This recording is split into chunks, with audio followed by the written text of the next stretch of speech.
ويوم يعض الظالم على يديه يقول يا ليتني اتخذت مع الرسول سبيلا يا ويلتى ليتني لم أتخذ فلانا خليلا لقد أضلني عن الذكر بعد إذ جاءني وكان الشيطان للإنسان خذولا. بسم الله الرحمن الرحيم. الحمد لله رب العالمين، صلى الله وسلم وبارك على عبده ورسوله نبينا محمد وعلى آله وأصحابه ومن اهتدى بهديه إلى يوم الدين. أما بعد، إن الله تبارك وتعالى يذكر لنا نمطا من تأثير الجليس على جليسه. أعوذ بالله من الشيطان الرجيم. ويوم يعض الظالم على يديه يقول يا ليتني اتخذت مع الرسول سبيلا يا ويلتى ليتني لم أتخذ فلانا خليلا لقد أضلني عن الذكر بعد إذ جاءني وكان الشيطان للإنسان خذولا. ويوم يعض يعني اذكر يا محمد عليه الصلاة والسلام ذلك اليوم، يوم القيامة،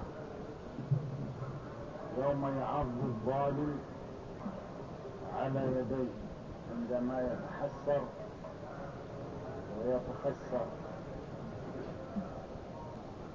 بما يرى من الخسارة الفادحة التي حلت به. يقول يا ليتني اتخذت مع الرسول سبيلا، يعني يا ليتني سرت في الطريق الذي دعا إليه الرسول محمد صلى الله عليه وسلم. اللهم صل وسلم.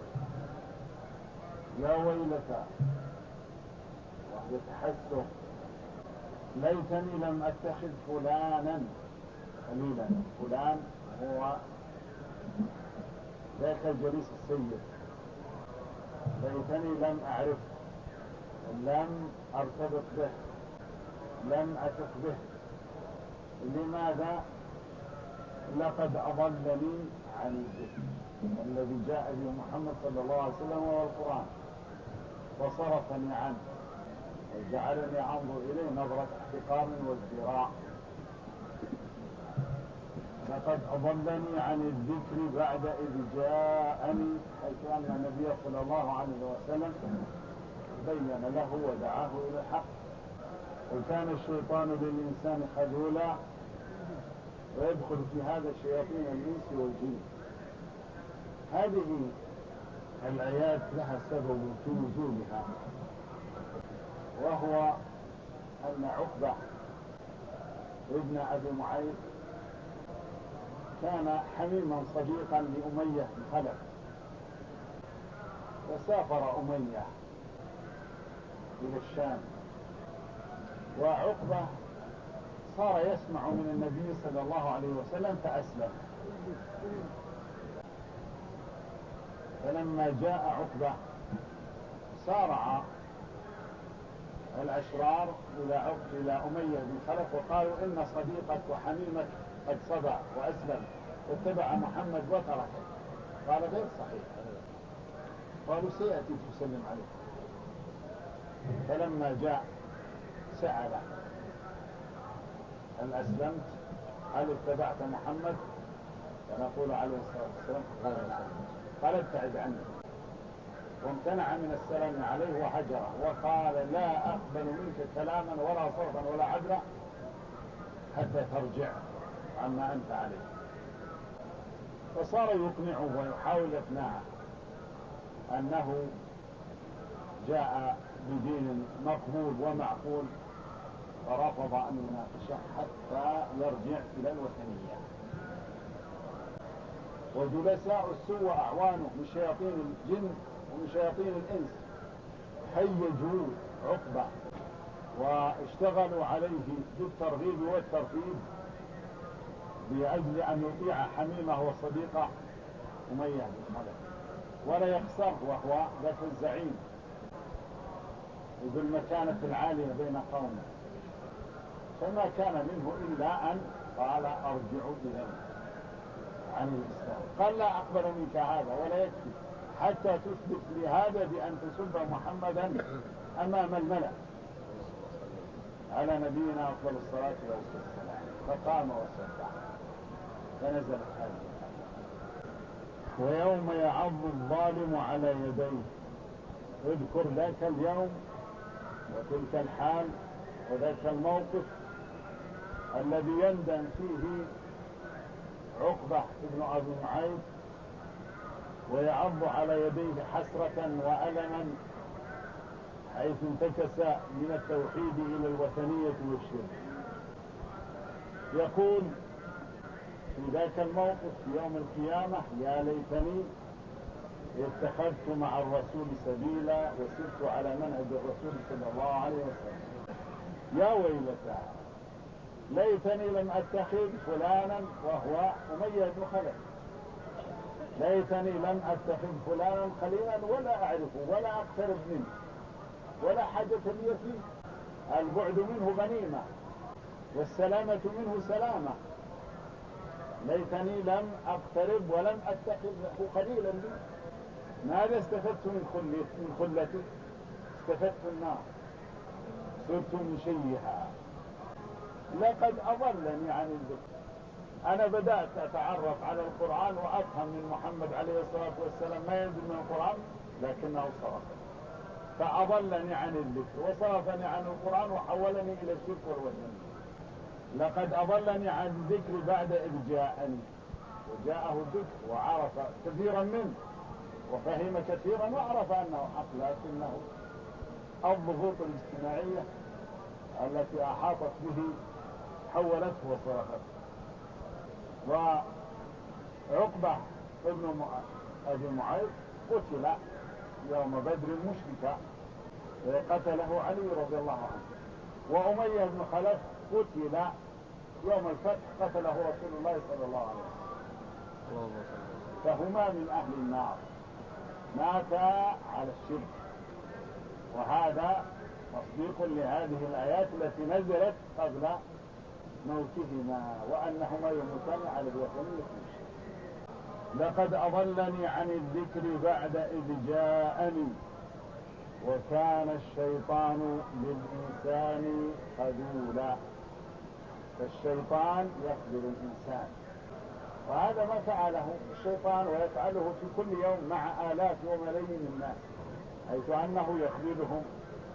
إذا رآهم متجهين إلى الخير صار يثبطهم ويحاول صرفهم عن ذاك الخير ويحثهم على فعل الشر ويشجعهم ويتفانون في فعله ويمضون الأوقات ويبذلون الجهد في سبيل إنفاذ رغبات هذا الشيطان وهو يخذلهم.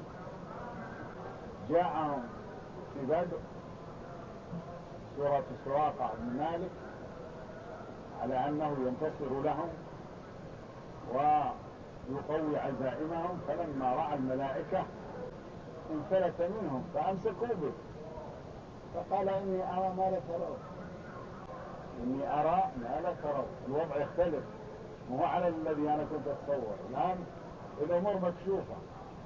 رأى جندا آخر ليس من جنس البشر وهم يقاتلون المشركين ففر.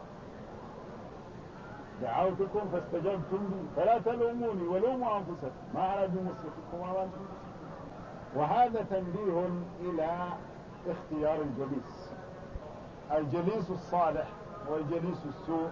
مثلهم النبي صلى الله عليه وسلم بمثلين: ببائع المسك ونافخ الكير. فقال عليه الصلاة والسلام: مثل الجليس الصالح كبائع المسك، إما أن يحذيك وإما أن تبتاع منه وإما أن تجد منه ريحا طيبة. ومثل الجليس السوء كنافخ الكير، إما أن يحرق ثيابك وإما أن تجد منه ريحا خبيثة. فالإنسان إذا صحب الأخيار نبهوه إذا أخطأ وأعانوه إذا تذكر، ولا يأتيه منهم شر، فيتقوى على الطاعة والعبادة والالتزام ويسير في خير وعافية. بينما الجليس السوء يحثك على الفساد أو ترك الواجب، يدعوك إلى فعل المحرم أو ترك الواجب. إذا رأك تتجه للصلاة قال 5 مرات تروح المسجد، ليش تروح المسجد 5 مرات؟ تعب نفسك. أو إذا اجتمع مجموعة من الناس وواحد منهم يدخن، عرض عليهم أن يدخنوا معه، فربما بعضهم شارك ودخن معه. وهذه الصور تتنوع وتختلف كبرا وصغرا، من خير أو من شر، بحسب ما يدور في ذاك المجلس. فأعلى الأمور كلمة التوحيد، لا إله إلا الله. فالإنسان قد يدخل في الإسلام بسبب الجليس الصالح، وقد يكفر بسبب الجليس السوء. وأدنى ذلك إماطة الأذى عن الطريق. فالإنسان إذا رأى شخصا يرمي النفايات في طريق الناس رماها مثلهم، كما هو مشاهد كثير من الأحيان، وفي أيام الحج تكثر هذه الصور. بينما إذا قام إنسان وأزال الأذى عن الطريق ورآه إنسان آخر قام مثله وأزال ما يرى من الأذى في الطريق. والإيمان 70 شعبة، أعلاها قول لا إله إلا الله، وأدناها إماطة الأذى عن الطريق. والحياء شعبة من الإيمان. وعلى هذا كان لابد للإنسان أن يختار له جلساء الصالحين الذين يعينونه إذا أراد الخير، ويقوون من عزيمته ويشدون عزره، ويمنعونه إذا أراد سوءا، لا أنهم يسكتون ويشجعون ويجاملونه وهو يريد السوء. فإنهم إذا جاملوه أو تركوه على سوءه فإنهم ليسوا بجلساء صالحين، وإنما هم غشوه وغروه وخدعوه. وعلى هذا كان ينبغي للإنسان في كل أموره أن يتخذ له مستشارين يستشيرهم في كل أموره. والنبي وهو النبي عليه الصلاة والسلام كان يشاور أصحابه، وأمره الله تعالى بهذا: وشاورهم في الأمر. وهو من هو في الرأي، وهو من ينزل عليه الوحي، ومع هذا لم يستقل في كثير من الأمور برأيه، وإنما كان يطرح الأمر للناس ويطلب منهم المشورة. فمن نبل الإنسان وكماله أن يستشير، فلا يندم من استشار ولا يخيب من استخار. وهذا مدعاة إلى أن الإنسان يكون في كل أموره عنده تروي فيها وتأمل وعدم تسرع في اتخاذ القرار، لأن الأمور قد يكون في ظاهرها حسن، لكن لها عواقب تحتاج إلى حسابات واحتياطات وتدقيق، سواء كان ذلك في أمور خاصة أو في أمور عامة. عند شراء الإنسان لغرض من الأغراض، أو عند تزويجه لبنته أو ولده، أو عمله في قطاع معين أو نحو ذلك. ولهذا شرعت الاستخارة والاستشارة، لأجل أن الإنسان لا يندم ولا يتحسر فيما يستقبله من أمور نتيجة لذاك التصرف أو هذا العمل الذي عمله أو هم به. والشيطان نعوذ بالله منه عدو للإنسان وخذول، ولا يعمل لك شيئا في صالحك البتة. وهذا خبر الله في هذه الآية، يقول: وكان الشيطان للإنسان خذولا، أي لجنس الإنسان، لكل أولاد آدم، ليس الذين يتبعوه يمشي معهم بالصح، بل يخذل كل أتباعه. ولهذا قال لنا ربنا جل وعلا: إن الشيطان لكم عدو فاتخذوه عدوا إنما يدعو حزبه ليكونوا من أصحاب السعير يدخلوا معه، فهو من أصحاب السعير، فيريد أولاد آدم أن يدخلوا معه. فلا تغتروا بوساوسه ومثبطاته وهجماته في الناحية المالية أو الأسرية أو الراحة. الشهوات كلها يعرضها إبليس بعرض معاكس لما هو الصواب. إذا بدأ المؤذن يؤذن يسترخي الإنسان وينام قبل أن يتم المؤذن أذانه فتفوته الصلاة. إذا كان الإنسان جالس مع أولاده في كلام وهناك قصة وسالفة يريد أن يتمها فتقام الصلاة وهو جالس عند أولاده يضحك معهم، هذا كله من مغريات الشيطان. ويقول لماذا أن تذهب للمسجد مبكر تستعد قبل الأذان؟ لماذا؟ الوقت طويل، في ثلث ساعة بين الأذان والإقامة، استطاعت بعد ما يؤذن تتوضأ وتروح للمسجد.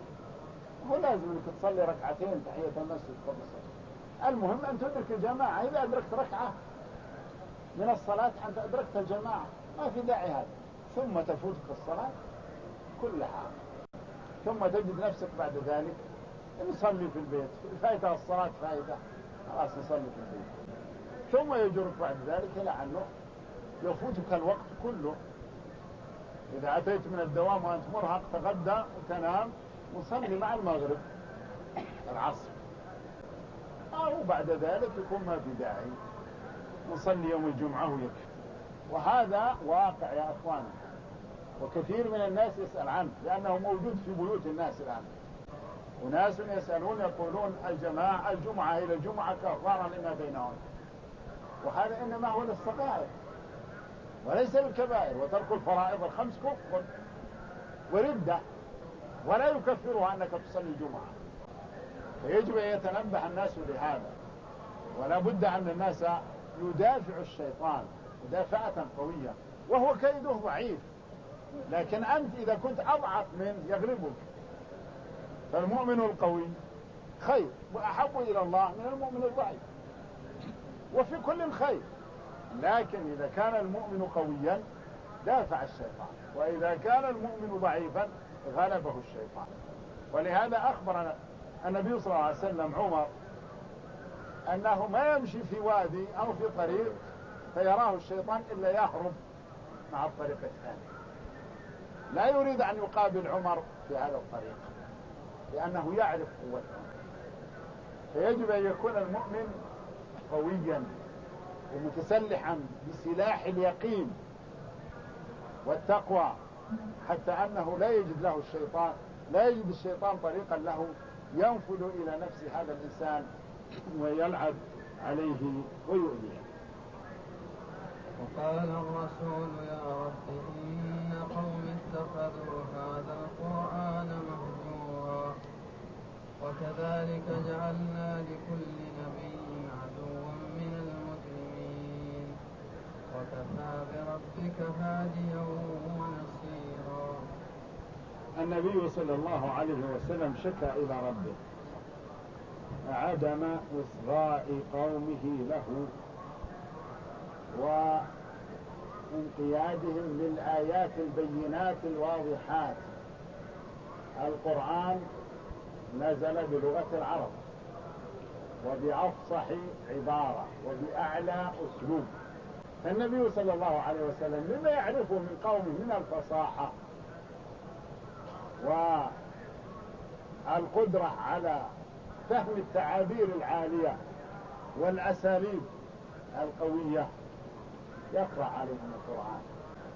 فكانوا يقولون لبعضهم لا تسمعوا لهذا القرآن والغوا فيه، شوشوا على محمد ونقول عليه الصلاة والسلام حتى لا تسمعوا لهذا القرآن، لأن بعضهم لو سمع القرآن تأثر، فيقولون إذا سمعتم محمد يقرأ والنبي عليه الصلاة والسلام إذا رأهم مستمعين وقف عندهم وقرأ عليهم القرآن، فيقول لا تسمعوا لهذا القرآن والغوا فيه، عملوا تشويش ضجيج حتى ما حد يسمع القرآن. فالنبي عليه الصلاة والسلام تعلم وتحسر على هذا الموقف.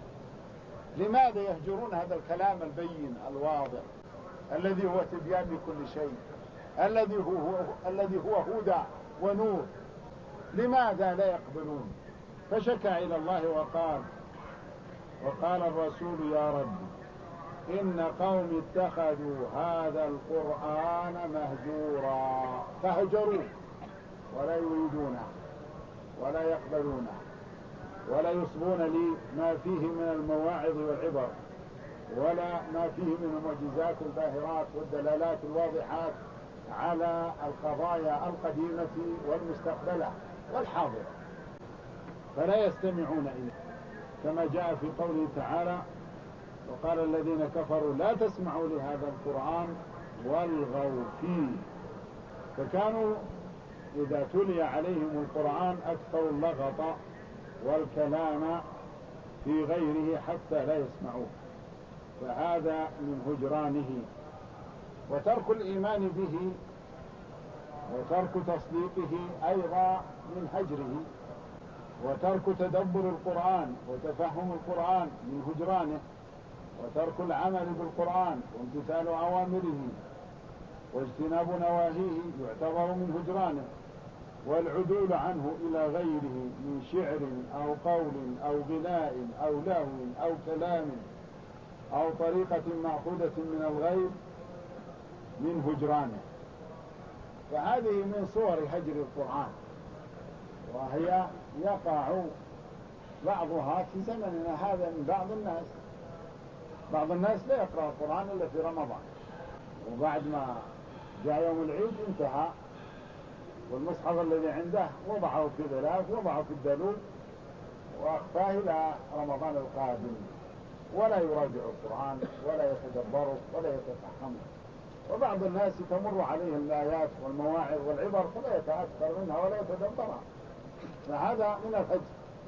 وابن كثير ذكر من أقوال بعض السلف أن الإنسان إذا كان يقرأ القرآن لكن لا يتدبر القرآن فإن هذا نوع هجر له، لأن الله تعالى يقول أفلا يتدبرون القرآن أم على قلوب أقفالها، ويقول أفلم يدبروا القول. فتدبر القرآن أمر مطلوب، وعدم التدبر فيه إغفال وإهمال للاستفادة منه ومما فيه. والقرآن نزل ليفهم ويعمل به، فإذا كان الإنسان يقرأ القرآن وهو لا يدري ماذا يقرأ فقط أصوات وحروف فإن هذا لم يستفد من القرآن، فهو نوع هجر له. يقول جل وعلا وكذلك جعلنا لكل نبي عدوا من المجرمين وكفى بربك هاديا ونصيرا. وهذا تسلية للرسول صلى الله عليه وسلم بأن ما تواجهه من عنة قومك وعدم مبالاتهم بما جئتهم به وعدم تقديرهم للموقف الذي تحملته نحوهم وحرصك عليهم ليس غريبا. فالأنبياء والرسل قبلك حصل لهم مثل ما حصل لك، فلا تتعجب ولا تستغرب مثل هذا الأمر. وكذلك جعلنا لكل نبي عدوا من هؤلاء المجرمين أهل الشرك والوثنية الذين لا يستعيرون ولا يعتبرون، فلا تهزهم آية وعيد ولا تحرك عواطفهم آية وعد، ولا يتأملون ماضيهم كيف كان ولا مستقبلهم كيف يكون.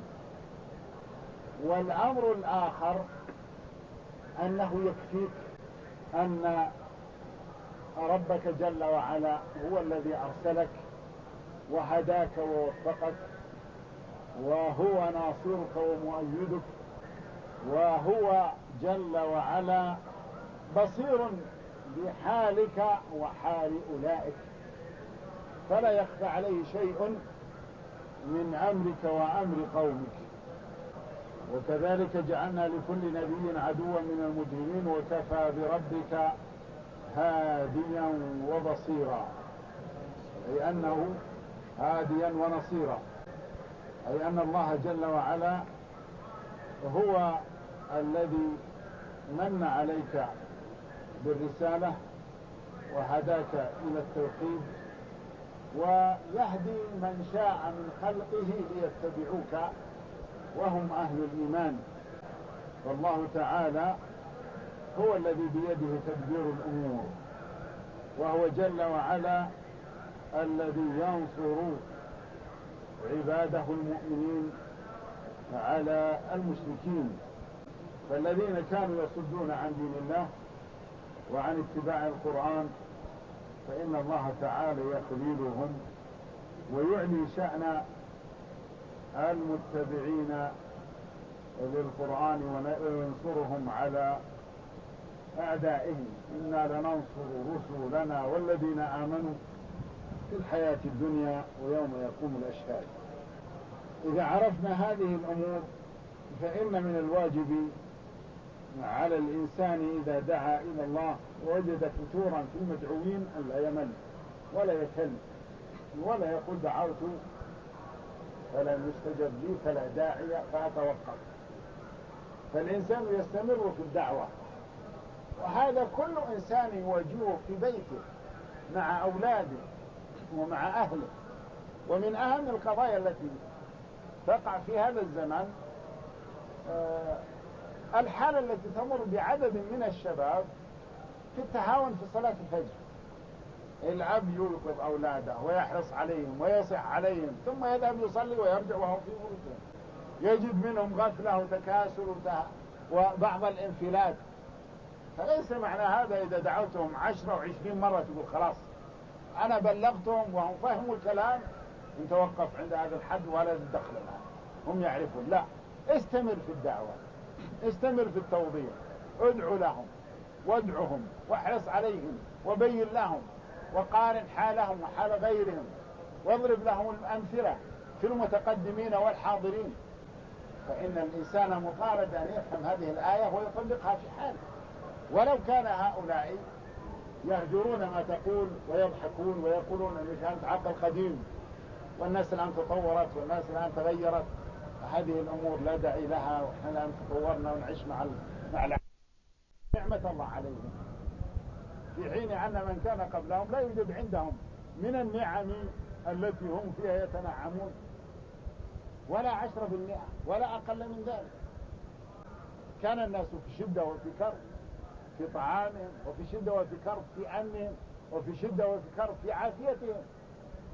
والآن المستشفيات في كل حي والأمن مستتب، والإنسان يسافر وحده من أقاصي البلاد إلى أقاصيها وحده، وبدلا من أن يسافر مدة شهر أو شهرين صار يسافر مدة ساعة أو يوم بالسيارة. والمطاعم والأكل في كل مكان من البر.